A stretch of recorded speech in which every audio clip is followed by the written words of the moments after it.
guys, wrestling fans? I am Giuseppe Colonna. We are here at Flint Iceland Arenas inside of the Pure Pro Wrestling training facilities. And this new year, I've decided to start a vlog. So a video log talking to wrestlers before shows, after shows, maybe at a training.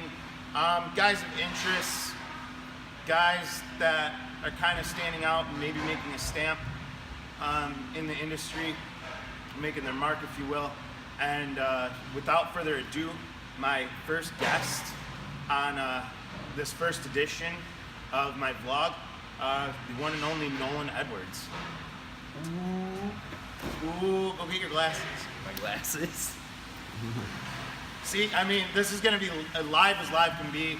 No cuts, no edits, no nothing. I just want it to be live. First of all, these are one-night glasses. These are one-night glasses. And it's because he left his gear bag at training last night. He did, so he won't see this until he sees this, but your gear bag is hidden somewhere in this. Because if I'm not going to be wearing face paint, you'd be wearing those glasses. So we gotta do the interview in the glass. That's fine, man. That's okay. You know, I don't even know how long we're gonna go. We're just gonna roll with it. Go for it. So, I remember you started training. You were back at the church over in Upper Flint. I started training when I was 16, and I was 90 pounds, and it was at the, I don't remember where it was. It was definitely at one of the churches, but I think there was two churches, if I'm not mistaken. So or was it just one? Were you not at, It was across from a flea market. Okay, that was, I don't even know that one. Okay, So there must have been two churches then, but yeah, I was the only, I can't do this seriously with the glasses. No, it's cool. There was only two students. So three including me. I was 16, my hair was like down to here. I was going into junior year of high school. And then I think Xavier Justice was like, you're too small to do certain things. So it wasn't even like training. So for 3 months, for 3 months, 4 days a week that I would go to training, he would have me work out for 2 hours before getting in the ring. And by the time I got in the ring, there was only an hour left of training. So I think the only things that I had taken at the time was like a suplex, a sidewalk slam, typical front bumps, back bump stuff, and then that's pretty much it. I don't think I learned on selling some chain, and then that was pretty much it. So your parents were cool, like they allowed you to train, like? No, so. See, and that's why I asked, because I knew it was gonna go there. So, they, I got my license, and then, like, the day after my 16th birthday, so I wasn't one of the people that, like, waited to take their driver's training test. I took it right away, and then like a week goes by and I got my license from Secretary of State.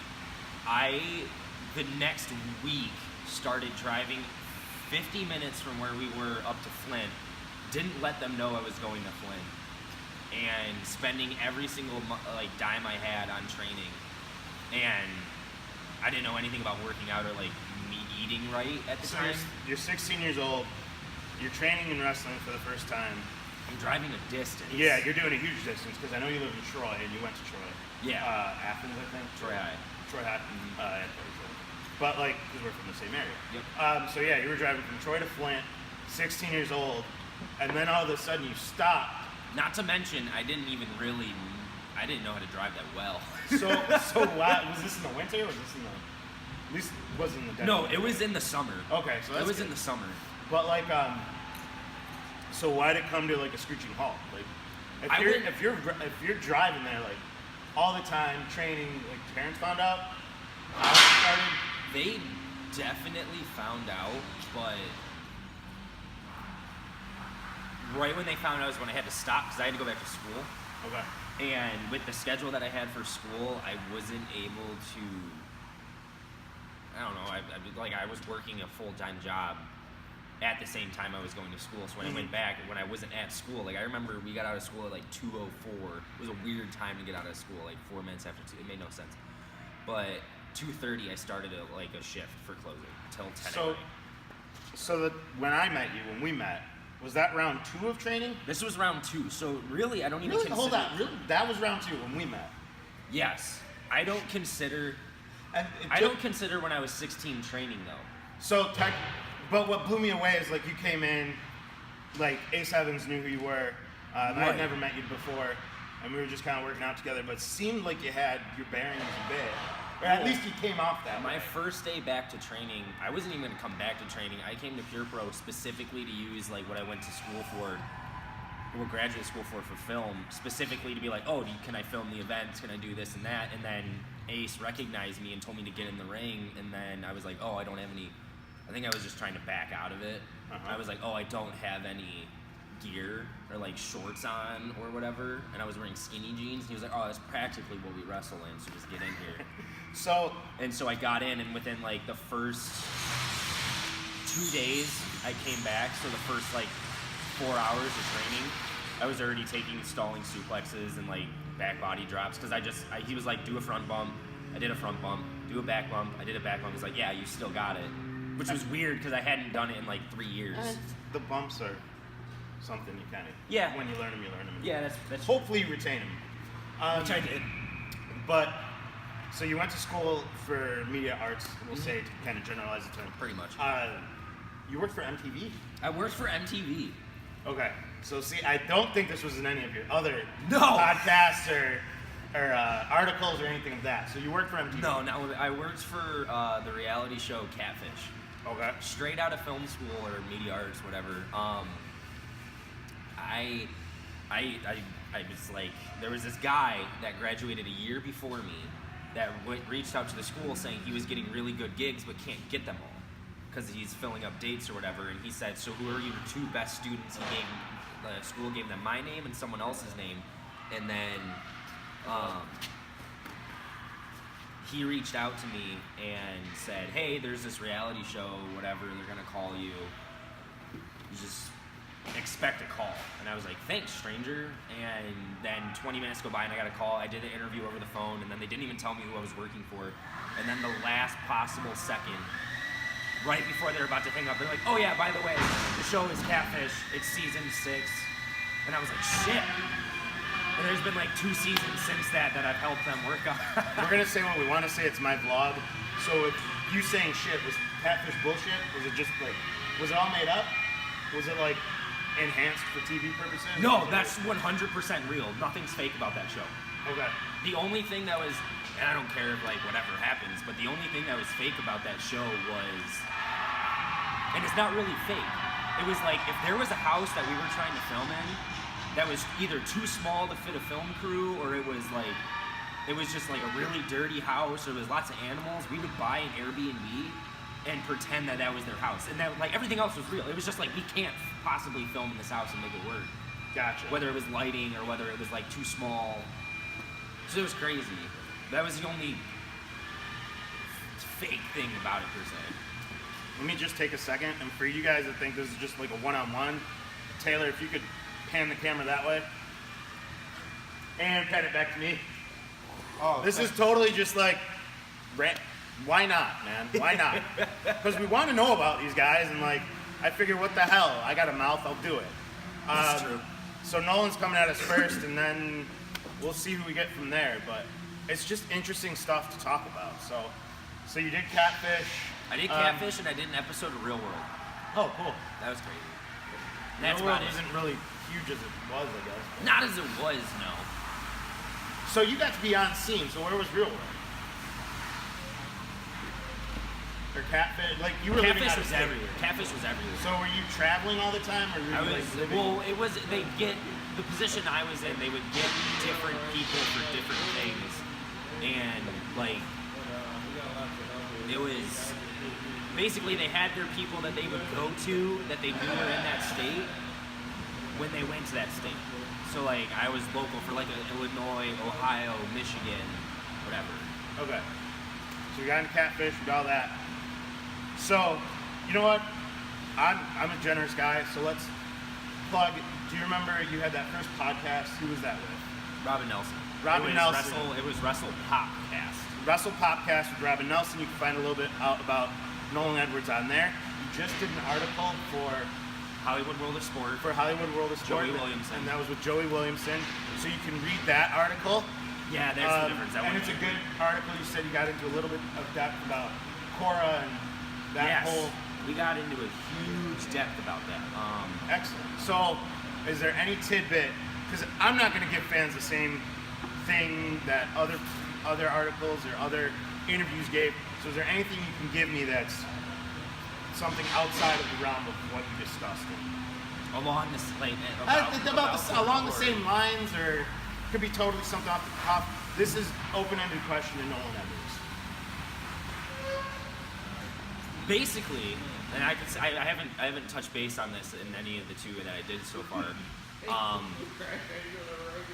Everybody so with my film background, I was like a screenwriting major, whatever. Like my screenwriting teacher, Richard Rothrock, who is the actual author, so like incredible. Like it's not like I went to a school or whatever. Told us the best script you can write is something you understand or are good at, or is a part of you. And funny story, Xavier Justice went to the same film school I went to. No shit. Not at the same time, obviously, but same film school, so he gets it. But the first match I had, I was like trying to be something completely different. It didn't work out. Well, I wouldn't say it didn't work out. It was just I had 2 matches before I thought of something else. And what I came up with, which is what I do now, is more me than anything else that it could be. So like, and I guess that's the messed up part. Everybody's like, oh man, like you do this character so well, but I'm like, it's not a character. This is just me.